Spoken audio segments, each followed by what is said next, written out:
mean, honestly, the way that I get into a character is through their style. So it was more about who Lily is that was so fascinating to me.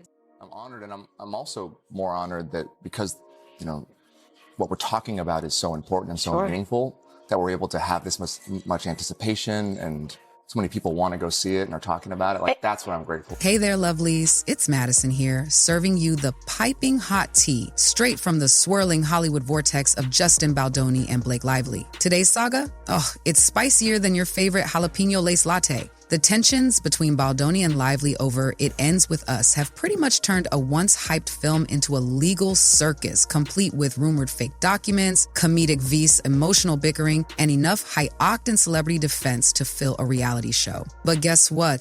The story just kicked up yet another notch. 10 well-known Hollywood names have stepped up to defend Justin Baldoni, either quietly or in neon lights, feeding the ongoing narrative that maybe, just maybe, Blake Lively's story is missing a whole bunch of context. Ready to dissect every morsel of this multi-layered meltdown? Grab your popcorn because we're about to dive in. Let's rewind to a simpler time. It Ends With Us, a best-selling novel beloved for its emotional resonance, was set to be adapted into a major film. Justin Baldoni, known for uplifting, heartfelt storytelling, was on board as director and presumably co-star. Blake Lively, fresh off plenty of comedic and stylish roles, was cast to bring the novel's lead character to life. Fans of the book were basically throwing confetti at the announcement, anticipating a perfect balance between romance, comedic flair, and raw, soul-stirring depth. But excitement curdled into tension. Suddenly, Lively publicly accused Baldoni of overshadowing her creative voice, forcing comedic angles and fancy wardrobes she didn't want. Then Baldoni hurled back an explosive defamation suit worth hundreds of millions, brandishing text messages, meeting logs, and scads of evidence, supposedly proving that Lively endorsed these comedic luxe vibes from day one. This was the meltdown that had Hollywood's jaws on the floor. Yet now the meltdown has escalated further. Baldoni claims that Lively's side might have gone as far as planting evidence or misrepresenting documents to paint him as the villain. The question, could Lively's receipts be bogus? Enter 10 celebrities, each adding a unique spin to the Baldoni might be right chorus, because apparently Tinseltown loves no drama more than one brimming with star power, potential forgery, and jaw-dropping defamation claims. First up in Baldoni's corner, Gina Rodriguez, star of Jane the Virgin. She's worked directly under Baldoni's directing, so you best believe she's seen his method up close. In an interview about her new project, Gina was asked almost nonchalantly about the It Ends With Us meltdown, and she wasted no time praising Baldoni's integrity. She insisted he's the kind of director who'd never bury a novel's emotional essence under forced humor and glitzy costume. In Gina's eyes, if comedic or super stylish touches emerged, they likely came from group consensus, not from Baldoni pulling rank. Rodriguez's statements triggered immediate social media squealing. Lively stans demanded receipts. Baldoni fans cheered, calling Gina's praise the calm, rational perspective needed amid the storm. Even so, critics insisted that Gina's words might not prove a thing. Maybe she's only glimpsed a squeaky clean side of Baldoni. But hey, if you're keeping a tally, that's a checkmark for Justin. That ended up actually getting picked up and doing very well, and I was one of two people maybe, and then I get a call from my managers and my agent. They were both on the line, which means it's something serious. Right. Either you got the job or there's something wrong. Yeah. And they said, so you were the choice, but the network said that your eyebrows would be too distracting. Oh, what? Oh no. And then they went like, so what can we do about your eyebrows? Chrissy Metz met Baldoni through philanthropic overlaps, charity events, raising awareness for social issues, and soon found he had a deeply authentic approach to storytelling. When rumors emerged that Lively had been forced into comedic stylings, Metz dropped a cryptic message about how kindness and truth should guide how we talk about creative differences. Reading between the lines, that's basically Team Baldoni speak. Though Metz never specifically named Lively, she definitely gave an oh-so-subtle side-eye to the notion of Baldoni bulldozing over a lead actress. She also, quietly, assured her circle of friends that the idea of him dismissing a co-star's input jarred with the Justin Baldoni she knows. Someone all about compassion and emotional authenticity. Fans read that as a gentle, wake up, people! Justin's not that guy. Next on the list, Hilary Swank, the double Oscar winner who doesn't generally involve herself in swirling Tinseltown controversies. Through various social justice initiatives, Swank and Baldoni cross paths, And apparently she's built an impression of him as a collaborative spirit who uplifts women's voices. The rumor that Baldoni co-opted comedic big ideas while ignoring Lively's perspective struck her as inconsistent with everything she's heard. She hasn't posted a searing Instagram diatribe, but word of mouth from industry insiders says Swank found the accusations against Baldoni hard to reconcile. Given her track record for championing female empowerment, Swank's private remarks hold weight. She's not about to back a man who might steamroll a female star. So if she's leaning Justin's way, that's a statement, even if indirectly delivered. She said, just read it, because I was looking for movies that could be commercial and speak to the human experience. And were you reading romance novels? And I had never read a romance novel. Never? And she said, just trust me, read it. So I read it, and by the end of the book, I couldn't even read the text on the page because I was crying so much. My wife was in bed next to me, and she's, I got snot coming out of my nose. Mindy Kaling, comedic genius extraordinaire, is known for championing comedic brilliance, but also emotional undercurrents that ground her shows. She and Baldoni have often exchanged praise for each other's creative projects. Asked on a red carpet about the meltdown, Mindy said something akin to, Baldoni's gift is weaving humor into heartfelt stories, but never at the expense of the story's emotional center. A direct quote, maybe not, but that was the gist. She suggested comedic additions in an adaptation would be a group effort, not a one-person decree. The subtext? Hey, if comedy made it in, Lively probably wanted it too. Kaling put it diplomatically, not accusing Lively of lying, but also making it clear she's suspicious of Lively's claim of comedic oppression. For a comedic mind like Mindy, it's hard to see comedic elements as force-fed. You can't just jam in comedic bits if the stars vehemently oppose, especially a star of Lively's magnitude. Selena Gomez might not share a production credit with Baldoni or Lively, but her circle of friends overlaps with both. According to hush-hush sources, Selena expressed doubt that comedic or high-fashion decisions were sprung on Lively without her knowledge. She explained in her signature soft-spoken manner that lead actors, especially A-listers like Lively, typically maintain serious creative influence. The idea of a star going, we're filming a comedic scene after the cameras roll, just didn't line up with her experiences. That "are you sure you were blindsided" stance lines up nicely with Baldoni's claims that Lively was an active comedic collaborator. Selena didn't publicly name Lively, but the timing made fans suspect her remarks were more than coincidence. A lot of it's my real life clothes or my husband's clothes or my girlfriend Gigi's clothes. I was borrowing some. Wait, that's kind of amazing. So you have something of Gigi's in the movie. Yeah, it's like a wedding, like something old, something borrowed, something blue, something new. Wait, which except one? it's just, Now I want to think of the scene. Oh, I'm wearing her stuff all over it. Oh, really? And tons of like Bodhi, which is with the suit now that I'm wearing is Bodhi. It was meant for my husband, but I borrowed it. His suit? It was meant for him to wear, but it's so pretty. Look at it. You guys are not getting it in the shot. Jordan Fisher, multi-talented star of stage, screen, and music, has interacted with Baldoni enough to call him one of the fairest dudes in the industry. When an interviewer pressed Jordan for his take on the meltdown, Jordan said if comedic or lavish touches got out of hand, it was definitely a collectively endorsed move. Baldoni's a type who'd hold a 10-hour Zoom call before letting a conflict fester. Fisher further implied that if Lively had concerns, she could have easily hashed them out with Baldoni, who's big on hashing. The subtext? The notion that she was muzzled doesn't add up. The environment Jordan describes is basically the polar opposite of the one Lively portrays, where comedic mania supposedly ran riot as she stood powerless. Another arrow in Baldoni's quiver, courtesy of a respected figure in the biz. Auli'i Cravalho, the voice of Moana, is relatively new to the Hollywood sphere, but she's rubbed shoulders with Baldoni at benefit concerts. She told the press that she found it surprising that Baldoni would bulldoze a star's creative wishes, since every time she's seen him in action, he's all about collaboration. Auli'i didn't sling shade at Lively, but she did break from the typical neutrality. That's a big statement from someone who tries to keep out of drama, but who's apparently seen enough to form an opinion. It's a bit of a tough adjustment in our house, but it's good. I mean, I have two other daughters, so my oldest is very into the baby, but my middle child, not so much. But we're thinking of keeping her. Does she like play with her? What does she think? Well, she sort of like pretends to play with her. So like in the beginning, our oldest is like loving on her, and she's like very maternal, and then our middle daughter is just keeps away from her. Shawn Mendes strolled into the meltdown fiasco with a short but impactful show of support. On social media, he posted a snippet praising Baldoni, calling him one of the real ones in Hollywood, a man who invests in uplifting stories. Now, Mendes usually stays in his music lane, so him chiming in signals that Baldoni's philanthropic alliances or personal authenticity really struck a chord with him. The timing aligns suspiciously with the thick of the meltdown, leading fans to interpret the post as a big, Justin is legit, don't believe all you hear. Some might wave it off as a random friendly shout out, but the Meltdown watchers took it as a direct stance that counters Lively's insinuations. After all, if a scandal is raging and you pick that moment to endorse someone as real, it says you're not on the fence. Camila Cabello also weighed in, albeit more candidly, during a live Q&A with fans. She was asked something like, "Do you think Justin forced comedic scenes on Lively?" Camila's response? "A star as big as Lively hardly gets forced into anything she truly opposes, not without the entire set hearing about it." Cabello stressed that comedic injection is typically decided well in advance,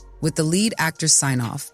Otherwise, the tension would have erupted from day one, not halfway through the shoot. Her logic resonates with many. You can't blindside a powerful actor with comedic scenes, not in a big production. The Meltdown watchers ate it up, applauding Camila for voicing the real insider hush-hush. Finally, Sophia Bush joined the chat. She's known for championing fairness and directness in the film/TV world. Word is she privately reached out to Baldoni to encourage him, likely referencing her own experiences with industry friction. During a public panel about women in film, Bush made a cryptic statement. One person's story can't always be taken at face value when we know how complicated big productions can be. And I said, people suspect it's a direct jab at Lively's Meltdown claims. Bush's point being, maybe Lively's meltdown tale about comedic tyranny doesn't factor in the many times she might have said yes to comedic lines or fashion highlights. The subtlety in Bush's statement appealed to fans, who interpreted it as code for wait for the bigger picture. So how does Lively respond to this star-packed defense squad? She's holding her ground. Her side says it's not about comedic ideas or not, but about being overshadowed, forced into brand tie-ins, and manipulated into performing comedic bits she realized too late were overshadowing the film's emotional core.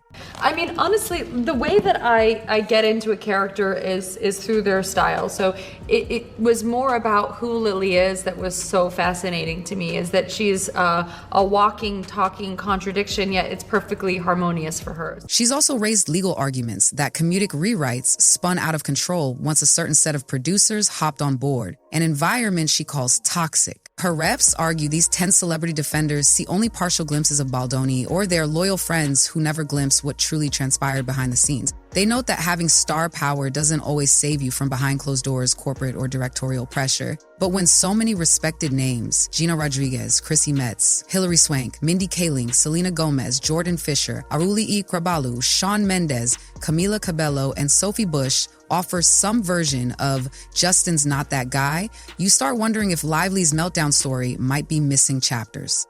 It's based on a beautiful, really important book, and it's about a young woman named Lily who confronts the generational cycles in her life and breaks them and ends the circle. And I hope people find it inspiring, and yet also, you know, it's a film about a heavy topic. It's about domestic violence. The Meltdown watchers see it as a direct conflict between Lively's I was forced and the swirl of receipts pointing to she was actually game for it. With all these celebrity statements afloat, the Meltdown could escalate to a public trial if no settlements reached. Just imagine depositions featuring Jordan Fisher testifying on Baldoni's communication style, Mindy Kaling analyzing comedic synergy, maybe Chrissy Metz describing how mutual trust overshadowed any comedic mania. Meanwhile, Lively's side might produce others claiming the environment grew unrecognizable and comedic mania soared beyond her comfort. One factor overshadowing all this, the rumored planted evidence. If Baldoni has undisputed proof some docs were faked or doctored, that's Meltdown level nuclear. The Disney factor can't be ignored either. Some believe they're supporting Baldoni from a distance, possibly because they see his brand as pure gold for future family-friendly or heartfelt projects. Lively's legal team will argue that star endorsements don't override facts in a courtroom, but in the realm of public opinion, star endorsements can tip the scales. Meanwhile, It Ends With Us is stuck in limbo. Some fans wonder if the Meltdown tarnish is too thick to salvage the marketing push. The synergy that once sold the film, Lively's comedic sparkle meets Baldoni's heartfelt direction, has become the Meltdown's root cause. If the Meltdown dust settles favorably for Baldoni, maybe the film sees the light of day, promoting a more earnest tone that fans say the novel deserves. If Lively's meltdown claims hold up, the comedic bits might vanish, replaced by disclaimers that the star championed the novel's integrity all along. Regardless, the meltdown overshadowing it might hamper box office prospects. Looking at the meltdown from 10000 feet, it's a classic Tinseltown cautionary tale, a big IP adaptation, a star director who loves emotional arcs, an A-list actress with comedic flair, an overshadowed star's meltdown, shocking accusations of forged documents, and a swirl of star-studded defenders stepping into the ring. The meltdown watchers note that in the digital age, you can't hide behind "nobody's recorded these calls" because, guess what? Somebody probably did. When you add to the meltdown a cast of supportive luminaries vouching for Baldoni's integrity, you get a narrative that's no longer just he said, she said. It's he said these 10 well-known folks said, she said, and possible receipts might say otherwise. Lawyers on both sides might be working overtime to glean if these public endorsements from the likes of Swank or Kaling can be used in court. While star opinions aren't always evidence, they influence the meltdown's public face. If Lively or Baldoni tries to wrap the meltdown quickly, they may broker a hush-hush settlement. But hush money or NDAs can't hush the fact that 10 high-profile figures went semi-public with their support. So the meltdown lingers, feeding rumor mills until we see a formal resolution or a meltdown trial. One terrifying possibility for Lively is that if any planted evidence or contradictory statements become black and white in court, it could devastate her credibility. The meltdown washers fear that if she's proven to have misled the public or manipulated documents, endorsements from her side might vanish faster than a cameo in a cutscene. As the meltdown stands, reputations teeter on a razor's edge. If these 10 celebrity defenders are validated, meaning the comedic push was indeed mutual or Lively was fully on board, Lively faces a potential meltdown crater in her public image. If something emerges proving Baldoni orchestrated comedic mania single-handedly, then all these defenders might look ill-informed or misled. But that's the wild card. So far, none of these 10 have retracted their statements. Who's lying? Who's just mistaken? We might never get the full meltdown truth unless a court compels it. The meltdown watchers, for their part, are glued to every twist, every ambiguous pose from a star who might be. Team Baldoni. What do we learn from this meltdown carnival? Digital footprints are everything. A comedic cameo or text message from months ago can flip the meltdown in an instant. Star commentary matters. 10 big names vouch for you. You're probably not conjuring a meltdown out of nowhere. Ego can blow up a mere creative spat into nuclear meltdown territory, especially when hundreds of millions in defamation claims are thrown around. The novel's actual heart might get lost in the meltdown. If the meltdown overshadowed the film's marketing, fans might skip the final product. Ultimately, we see how lightning fast a meltdown can unfold when comedic lines meet raw emotional arcs, star power meets uncertain direction, and an adaptation meets personal agendas. Is this meltdown stable or about to blow again? We'll see. Another star, perhaps Anna Kendrick or Florence Pugh, might randomly weigh in with supportive words for Baldoni or Lively. The meltdown watchers will devour every word, cross-check it with previous statements, and spin fresh theories. Because that's the cycle. A meltdown thrives on new testimonies, new receipts, and for now, these 10 celebrity defenders remain the loudest chorus. Their consistent portrayal of Baldoni as a respectful collaborator undermines Lively's meltdown storyline of comedic tyranny, and unless Lively's side produces a counter roster of heavyweights championing her meltdown version, public sentiment could tilt further in Baldoni's favor. In a meltdown as big as this, truth can be elusive. Maybe Lively did feel overshadowed. Maybe comedic beats ballooned more than she intended, or maybe she wholeheartedly supported them early on only to pivot later. The meltdown watchers suspect the truth rests somewhere amid the contradictory messages and frantic interview lines. Yet the presence of these star defenders suggests at least a chunk of Lively's meltdown narrative might be shaky. One thing's sure, we fans can't wait to see how this meltdown gets resolved, be it in a courtroom, a settlement, or a big tell-all interview. Until then, we're stuck dissecting each cryptic tweet, each rumored text thread, and each new celeb endorsement. Because in Hollywood, the meltdown never truly ends until the final scene. And that's the tea, folks. If you enjoyed diving into this labyrinth of comedic mania, alleged forgeries, and star-studded endorsements, do me a huge favor, smash that like button, hit subscribe, and share the gossip with your drama-loving pals. We'll be right here, refreshing our timelines for the next surprise cameo in this meltdown saga. Until then, remember our mantra, stay messy, stay blessed, and don't let any comedic rewrites blindside you without a paper trail. Yeah.